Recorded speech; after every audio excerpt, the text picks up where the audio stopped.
Hiroshi Kudo, former Hudson company president and one of the founding brothers, had a dilemma in 1984.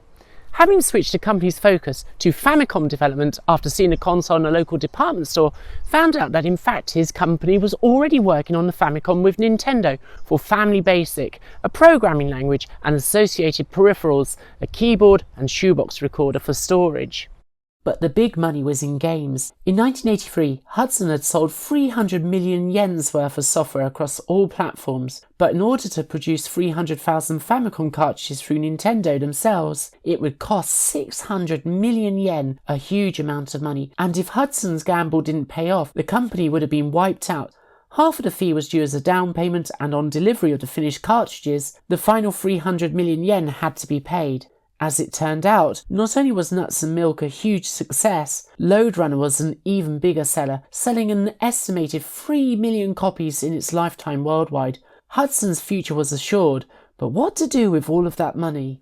The first clear sign of a PC Engine's emergence occurred in 1985. In tandem with Mitsubishi Plastics, they produced a new storage format that Hudson called the B card, a credit card size format, much smaller than a Famicom cartridge and way smaller than an NES cartridge. Hudson launched the format on the MSX system with an adapter for the standards cartridge port, but it saw very limited success. There are some suggestions that Hudson offered the format to Nintendo, but I haven't found concrete evidence to support this, and in any instance, Nintendo were far down the line with their disk system development due for release in January of 1986.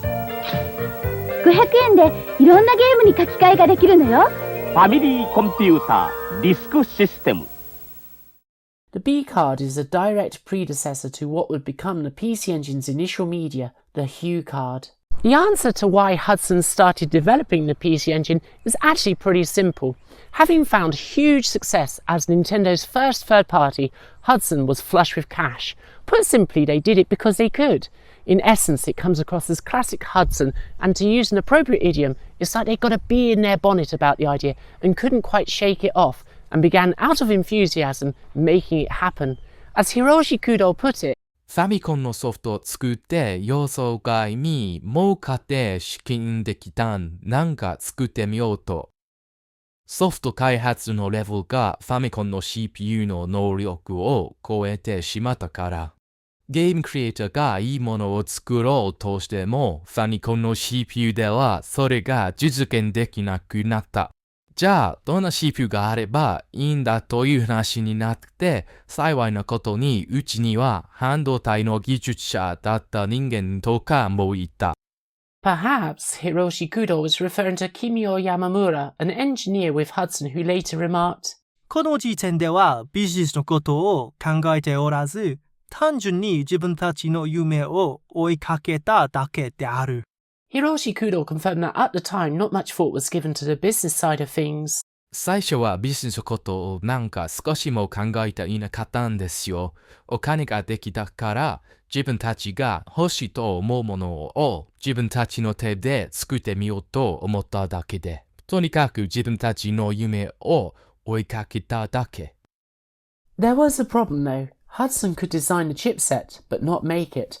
After all, even Nintendo manufactured Hudson's Famicom cartridges, even though other early Famicom licensees such as Namco, Konami and Jaleco made their own.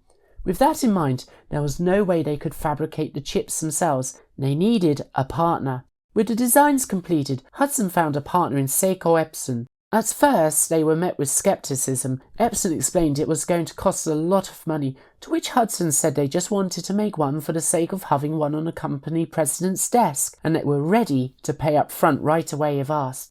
お金はいくらでも用意します。向こうも呆れた顔をしていましたね。Epson fulfilled Hudson's wishes, charging a cool 200 million yen for the privilege. The chipset was made, and it worked. And not only did it work, it exceeded expectations. It was only then that Hudson began to think about, what if we made this into an actual product? Hudson had maintained a good relationship with Sharp, who had previously introduced Hudson to Nintendo for the Family Basic product, and Hudson was also busy working on Human 68K, the operating system for the forthcoming Sharp X68000 personal computer. but Sharp's close relationship with Nintendo was too much to risk, and so they didn't take up Hudson on the offer. It's also possible that Hudson approached other manufacturers, but Hiroshi Kudo makes no mention of them, and many of the rumours only exist in English on the web, with no Japanese sources that I have managed to track down so far. But what is known is Hudson developed the core of the PC Engine technology by themselves, and they eventually found a partner in Nippon Denki, or NEC as you probably know them. Coincidentally, NEC for some time had been looking into getting into the games console business, exploring the potential with CD-ROM technology. Hudson and NEC hit it off right away, and it didn't take long for NEC to come to Hudson to discuss the proposal. From NEC Home Electronics, stalwart within the company, Tomio Goto, headed up the project. He had been integral to building the success NEC had experienced with their personal computer line, having been deeply involved with the PC 8000 series, the later de facto standard PC 98 series, and for the time, the advanced PC 100. The problem was, as Tomio Goto put it, 安いハードウェアを作るための設計力が当時の我々にはなかったんですね。ゲーム機に使えるようなチップを内製化するだけの設計力もなかった。Once Hudson appeared on the scene, this was music to NEC's ears, as they were offering a ready-to-go chipset that could power such a device that exceeded the dominant Famicom's abilities by some margin, and to cap it all, they would get to work with one of the industry's most respected games development houses. Tomio Goto was astute, noting the most critical thing for a games console. いくらいいハードを作ってもいいソフトがなければ売れませんから。On October 30th, 1987, Hudson and NEC jointly launched the PC Engine in Japan, a formidable piece of hardware that surpassed the Famicom.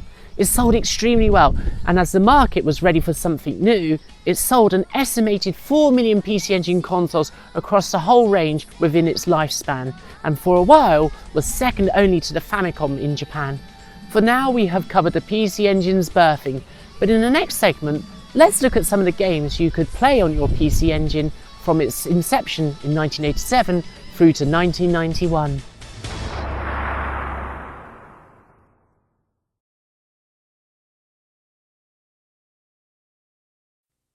PC エンジン全開ニューゲームワールドビジュアルがサウンドがスピードが違う PC エンジン用ソフトヒューカードで続々登場 Enjoy Hudson ヘッドロココ大活躍伝説の幻想界から聖魔激戦の乱天機まで聖キャラ悪キャラ入り乱れての大戦争スーパーゼウス、シャーマンカーン、サタンマリア、魔性ネロ、スーパーデビル、始祖ジュラ、そしてブラックゼウスなどおなじみのキャラが勢ぞろいビックリマンワールドヒューカードで新登場 Enjoy Hudson 目よ耳よここがニューワールドだエキサイティングホビーマシン PC エンジン NEC から発信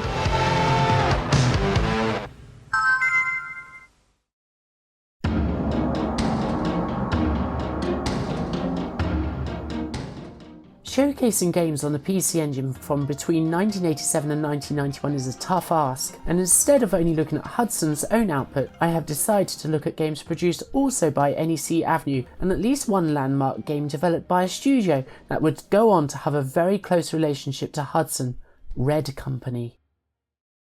Hudson hadn't released a racing game before, and Sega had done very well out of OutRun in the arcades, but a bit more on that in a bit. Victory Run Eiko no Ichiman Sanzen Kiro, to give its full name, or 13,000 kilometers of glory, is a little bit more deep in gameplay in that at the outset you are given 20 points to spend on all parts for your car, including spares. These have to last for the duration of the race across all stages to completion, as certain parts will wear out and malfunction. Honestly, for 1987, this is actually quite a good game, but it has a few flaws in the track design in parts, which can be frustrating to race through. But largely, despite this being the launch year game, 1987, I think it holds up pretty well. It's predated by Square's Highway style or Rad Racer as it was outside of Japan, and that's a better game, but I appreciate the strategy woven into Victory Run. Though an IREM arcade, this is a Hudson production of extraordinary proportions. R-Type on the PC Engine, put simply, is incredible. It plays brilliantly, it looks fantastic, and it sounds epic. A harbinger for things to come, as it showcased a genre the PC Engine would become synonymous with, the shoot-'em-up genre. Growing up, I liked the idea of shmups, but the reality of them on my Commodore 64 and Amiga was that they were often brutally difficult and wretchedly designed games, leading to a love-hate relationship. R-Type may not necessarily be an easy game either, but the player does at least have a chance if they keep trying. Easily one of my all-time favourites, with only two slight flies in the ointment. The first being that the original Japanese release is split over 2 hue cards due to storage limitations, but this is also a strength as it means the port wasn't compromised to fit on a single 2 megabit hue card. The second being that if you're a fan of the turbo switches for rapid fire on your controller, gameplay is affected by preventing the charge shot from working with the turbo switches engaged. Growing up in the UK, one of the greatest disappointments on my Commodore computers in general were arcade ports. There were some exceptions. Bubble Bobble is great on the C64 and Rainbow Islands is excellent on the Amiga, but arcade ports back then had a tendency to suck for various reasons such as poor development circumstances or pushing the hardware beyond its limits. Just as an aside, it's interesting to note that Beep magazine in their November 1987 PC Engine coverage said that the fate of the system will depend on proper professional development houses supporting the system. Unfortunately, as good as say the Amiga's hardware was, the attitude to the quality of the releases was at best variable, and at worst part of the downfall of many European studios. They just couldn't compete professionally once the games market worldwide merged in the early to mid-90s. I think it's because of this frustration that perhaps the generation who were cheated out of good arcade ports, we enjoy seeing how other ports fared and still enjoy playing the good ones to this day. In reality, most people would download the pre-packaged arcade games for the Switch or such like and call it a day. I'm not going to lie, whilst these Sega releases all came out after I was born, I certainly wasn't playing OutRun in 1986 when I was only 3 years old. Instead, my arcade gaming experience came in my teens with Virtua Racing, Ridge Racer, NBA Jam, Street Fighter 2 and so on. Meanwhile, NEC Avenue published a number of Sega classics to the PC Engine, and they range from decent to fantastic, considering the differences between the arcade and the PC Engine's hardware. All 4 are really enjoyable experiences. Sure, Fantasy Zone's audio is a bit grating, but the gameplay is good, and OutRun's engine noise is a bit of a flat note, but at least it can be turned off. But all 4 ports hold up so well. NEC Avenue also ported Thunderblade, Bonanza Brothers and Gain Ground to the platform, again with very decent results. And the best part is that certainly Fantasy Zone and Space Harrier remain some of the most affordable games to buy fully boxed complete for the system. Power Drift and Shinobi also came to the PC Engine, but those were both published by Asmic. Fantasy Zone is a colourful horizontal shoot-'em-up in the vein of a cute-'em-up with its bright colours and whimsical design. Space Harrier is an into-the-screen shooter of fast-paced action across multiple fantasy-themed stages. Afterburner 2 is much in the same vein as Space Harrier, but instead with a fighter jet, guns and missiles and a roll mechanism. And OutRun is a classic arcade racer with some of the most legendary music ever composed for a video game. These 4 games are some of the most precious games in my PC Engine collection. It's a shame the PC Engine didn't get a port of Super Hang-On though. Sadly, not all Sega ports were made equal. The ports of Juoki or Altered Beast and Golden Axe are 2 of the biggest stinkers on the PC Engine sadly, but NEC Avenue aren't responsible for those.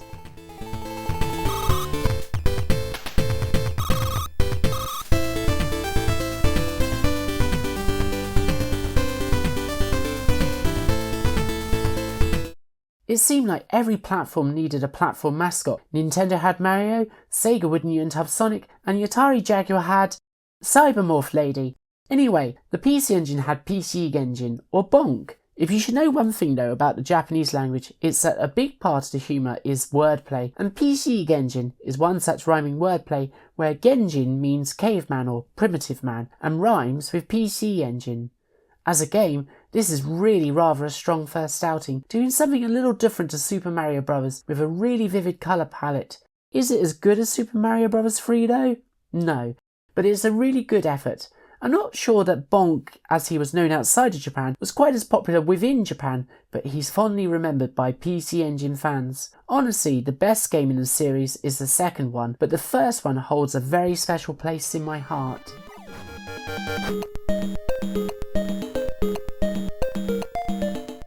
There's a good reason the PC Engine CD-ROM platform took off. Yes, that's right, ROM. It had a compelling software library, albeit a very weak launch lineup, but Tengai Makyou Ziria was something different, something special. It follows a very Dragon Quest and therefore Momotaro Densetsu style of gameplay, but with tons of lush graphics, cutscenes, and so much voice work and dialogue. It's not an easy game, it does require a bit of a grind, and at times it can be easy to struggle to find the onward path. The best advice is, if you're stuck, you just need to speak to the right person. The game itself is known in the West as the Far East of Eden series, but that's not a translation of the Japanese game name. Instead, it's the name of a fictional book on Japan. The fictitious book, Far East of Eden, was written by equally fictitious P.H. Chada, and so the game is a parody on the common Western misconceptions about Japan and its history. In fact, the name is poking fun at how Japanese is improperly written in Romaji or the Roman alphabet sometimes, as it's Jiraiya, after the name of the main protagonist, but most English speakers would say Ziria, based on a Romanized name. But then Japan makes a rod for its own back on this front with its insistence of teaching their kids Kunren-shiki style of romanization of the Japanese language, but that's another matter. Maybe humour that includes parodying Japanese accents from foreigners speaking Japanese may seem a little bit off colour to some. It's actually a pretty darn funny game that also thumbs its nose at RPG traits. Just don't be too sensitive about the fact someone decided to have fun with poking at those Western misconceptions. It's all meant to be good fun at the end of the day. It's also very well developed, having a few improvements gameplay wise, such as a basic auto battle mechanic, and entering a shop allows you to purchase multiple items without having to initiate a conversation for each purchase. Perhaps the hardest aspect is the fact that if any one member of your party dies, you'll be returned to the most recent checkpoint and your money will be halved, which ironically makes the early game harder than once you have a decent amount of experience accrued. The sequel is one of the most highly regarded games on any system in Japan, but the first game is a good RPG that really demonstrated in the right hands CD-ROM based games really could deliver something special.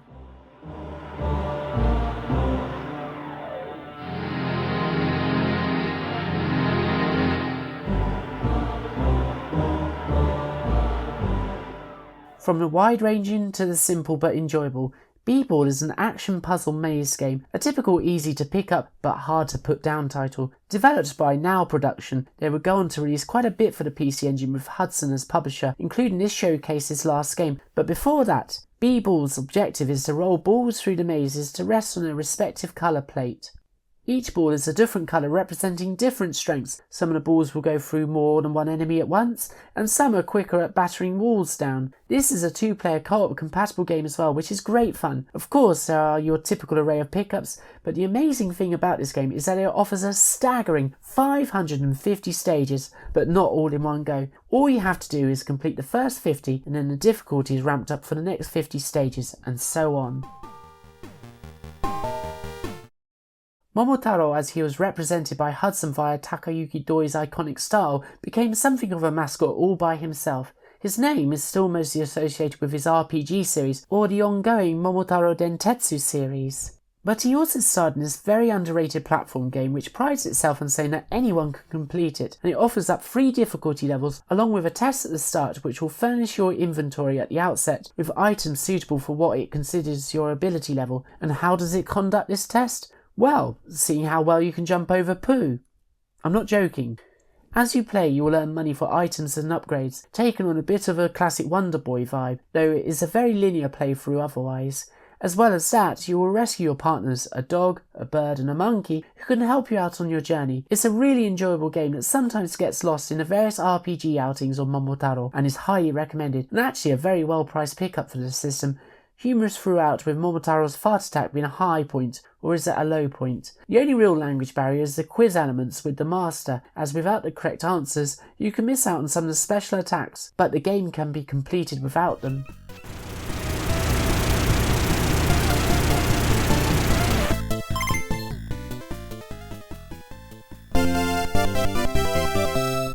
Now Production is back in this excellent platformer starring Bruce Lee. Okay, Jackie Chan. The story is simple. Christopher Walken's Max Zorin has abducted your girlfriend and you play as the eponymous hero to get her back.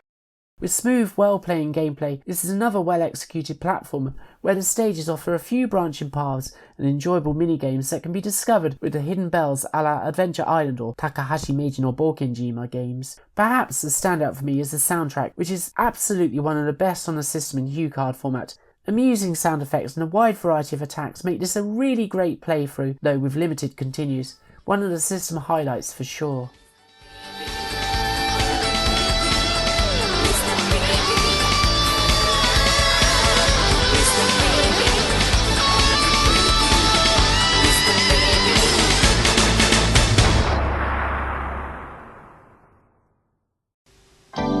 いよいよ登場 R タイプ、今 PC エンジンからどこからどう見ても R タイプ。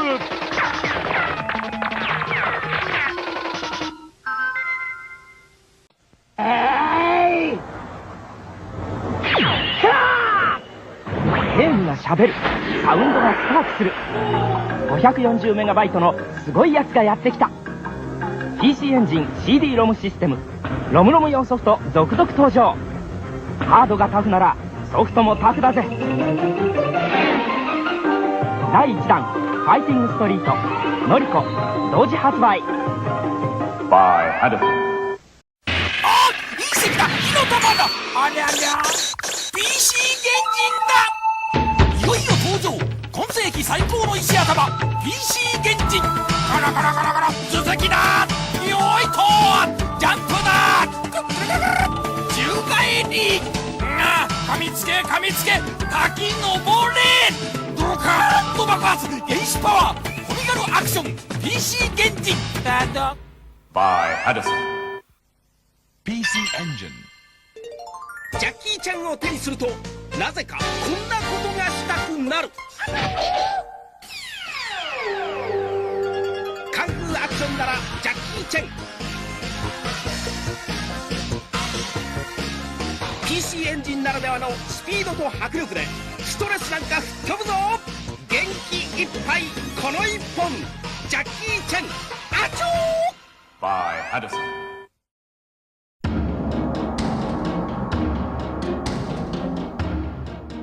The PC engine drew me in so much more later on in life, as I had never played on one until I was in my mid-30s, about 7 years ago.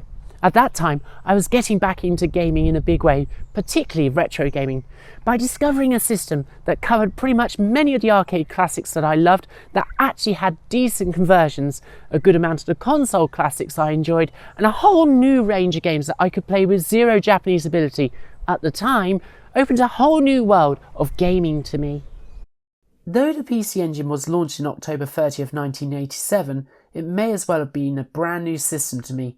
In turn, I took my PC Engine with me back home, if you will, when I moved to Japan in 2020, and as my Japanese ability improved, more and more of the library became accessible for me to play, which also intrigued me with games featuring some of my favourite anime franchises such as Ranma 1/2, Urusei Yatsura, Bubblegum Crash, Cyber City Oedo 808, and Nadia, to name a few. In summer of 2018, I decided to start learning Japanese and booked myself onto an evening class.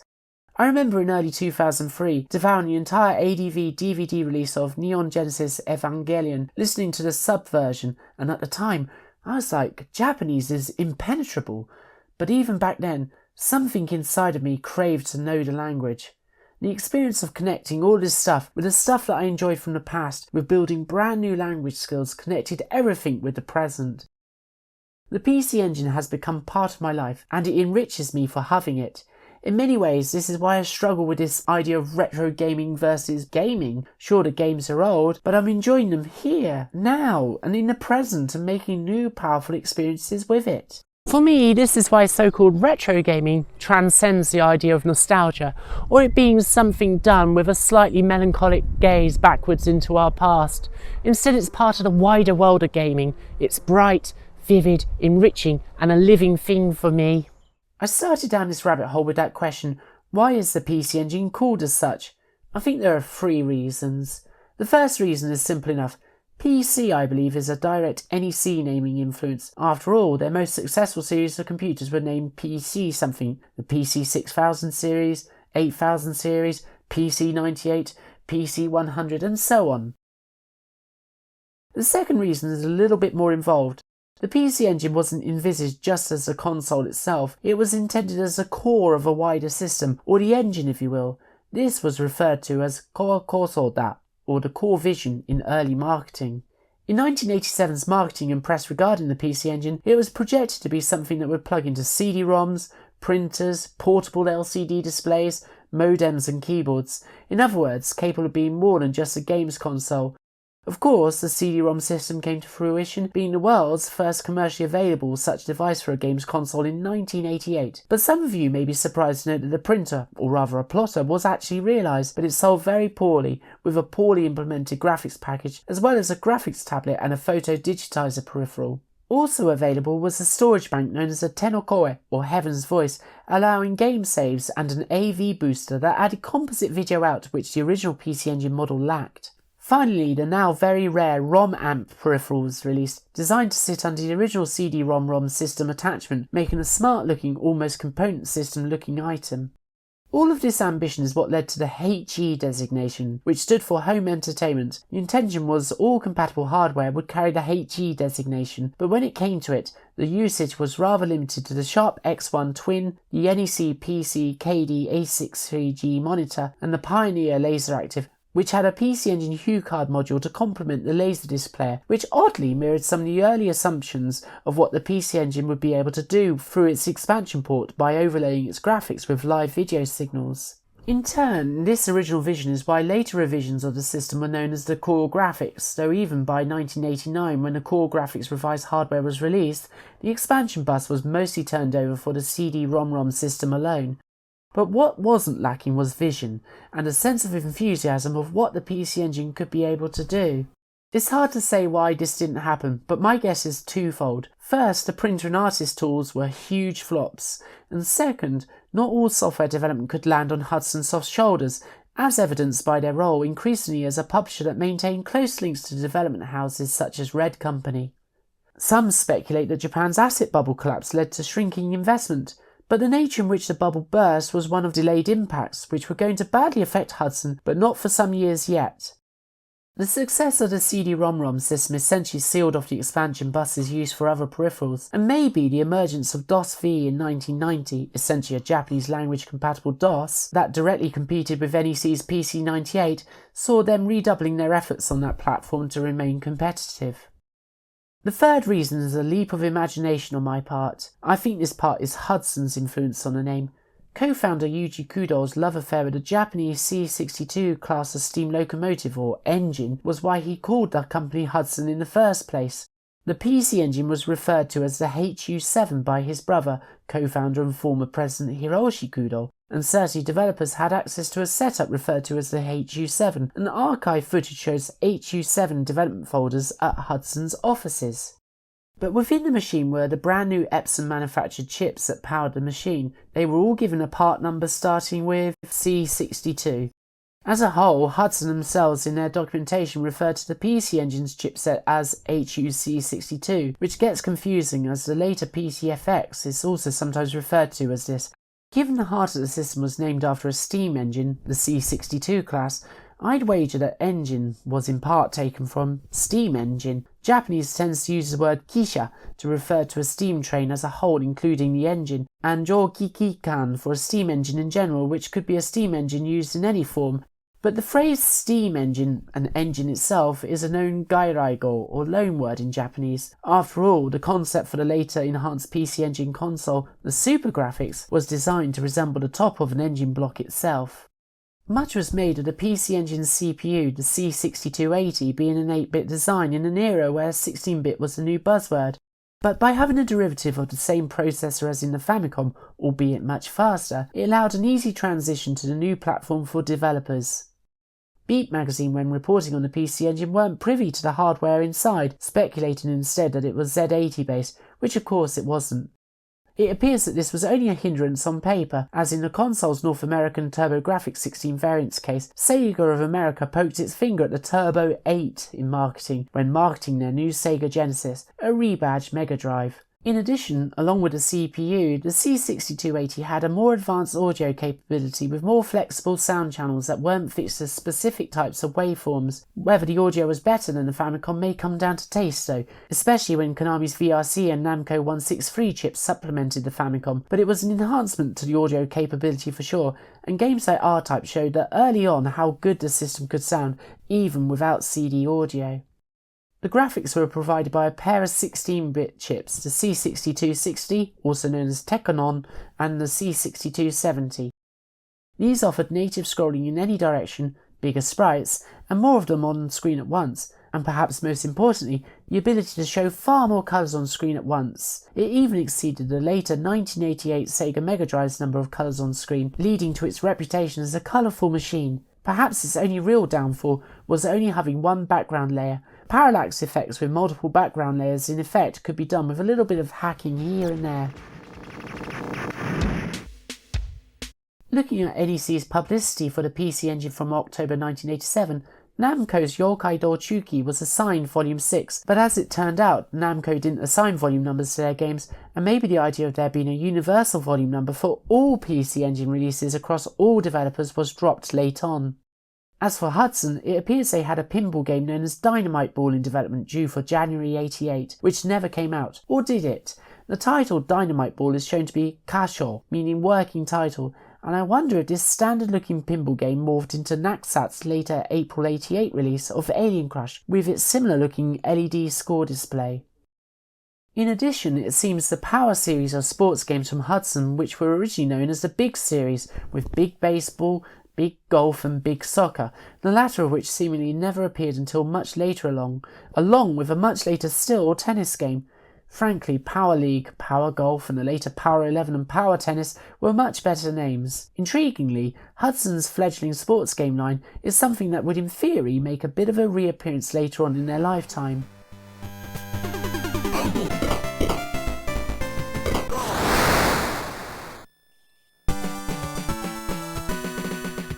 Perhaps most interesting is Jungle All, or Jungle King, which was slated to be Volume 10. Looking at the screenshot, it bears an uncanny resemblance to another game, and indeed the title Jungle All is shown to be kasho again, and the description describes it as Tarzan is out to fight many of the jungle's wild beasts in some kind of exhilarating action. This is of course the game that would later be released as Makyou Densetsu, or the Legendary Axe, though it would actually be published by Victor Musical Industries and not Hudson Soft. Finally is Gonin Yo Block Kuzushi, which going by the name would have been a 5-player compatible game based on Atari's Breakout or Taito's Arkanoid. How this would have worked in reality though is anyone's guess. A split screen would have been tiny and 5 simultaneous paddles would have been really confusing. It does have a bit of a need to pad out the release list vibe to it, harkening back to Hudson's earlier days as a purveyor of quantity over quality. I have barely scratched the surface of what came out between 1987 and 1991 on the PC Engine, but maybe I've inspired you to look at the system as even with no Japanese ability, plenty of its library is accessible. In turn, the launch of the CD-ROM system in December 1988 was the world's first CD-ROM based games console peripheral, which would be hugely successful for the PC Engine in Japan. In fact, CD games would in time surpass the number of HuCard releases for the system. While Sega struggled with the Mega CD, Nintendo fumbled the CD add-on for the Super Famicom, and in the West, Commodore, Philips and others fumbled their entries into the CD-ROM based gaming sphere, NEC and Hudson proved that CD-ROM was not just viable, but with high quality releases for the medium was worth the money. Many outside of Japan will point to the PlayStation as what made CD-ROM gaming the norm, but within Japan, the PC Engine pioneered that 6 years before. Much of the PC Engine's CD-ROM catalogue highlights are locked away behind the Japanese language barrier, but when we look at the second half of the PC Engine's life, I will showcase some of the lesser known powerhouse titles for the PC Engine's foray into CD-based gaming. As we approach the early 90s, Hudson Soft would once again spread its wings by releasing more regularly on other platforms again. As the PC Engine itself entered the second half of its life, dominated by the CD-ROM medium, Hudson Soft would return to Nintendo in a big way, and was about to make a gamble on the 32-bit 5th generation, not just with hardware of its own, but who would ultimately be the victor of that generation. But look closer. By 1992, the Japanese economy was suffering a severe downturn due to the spectacular explosion of the asset price bubble. For now, Hudson Soft will be fine, but the storm clouds were gathering.